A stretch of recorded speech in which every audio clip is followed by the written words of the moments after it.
आज आपण हिरवे वाटाणे घालून पुलाव तयार करूया. 2 वाट्या ताजे वाटाणे घेतले आहे. 1 इंच आले चिरून घेतले आहे. पाऊण किलो सोना मसुरी तांदूळ घेतले आहेत.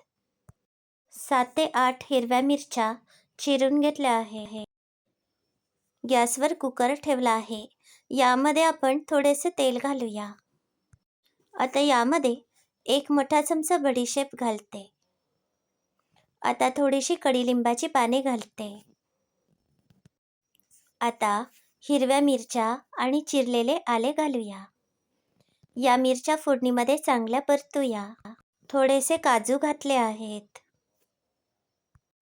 आता आपली फोडणी तयार आहे. यामध्ये हे ताजे हिरवे वाटाणे घालूया. हे वाटाणे 2 मिनिटे चांगले परतूया. 1 चमचा लवंगा आणि 1 चमचा मिऱ्या घातल्या आहेत. आता 1 तमालपत्र घातले आहे.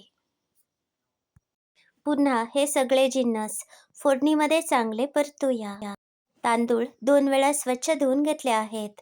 हे घालूया. आमच्याकडे लिंबासारखे एक फळ मिळते. या फळाचे नाव आहे जांभीर. तर एका जांभीराचा रस यामध्ये घातला आहे. याऐवजी तुम्ही लिंबाचा रस किंवा आमचूर पावडर घालू शकता. तांदूळ 2 मिनिटे चांगले परतूया. तुम्ही या पुलावामध्ये दालचिनी, चक्रफूल घालू शकता. माझ्याजवळ पुलाव मसाला तयार आहे, तर हा पुलाव मसालाच यामध्ये घालते. हा साधारण 2 मोठे चमचे घातला आहे.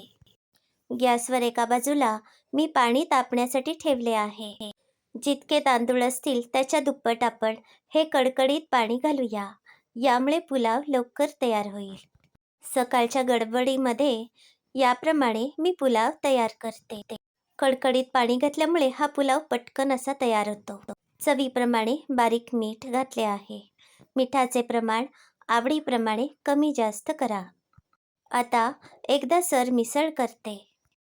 या कुकरच्या 2 शिट्या काढूया. कुकरच्या 2 शिट्या झाल्यावर हा कुकर गार होण्यासाठी ठेवला होता.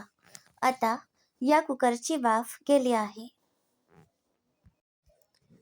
आता आपला मटार पुलाव तयार आहे. हा चवीला मस्तच लागतो आणि पटकन तयार करता येतो. हा पुलाव तयार झाल्यावर एकदा चांगला सरमिसळ करा. धन्यवाद.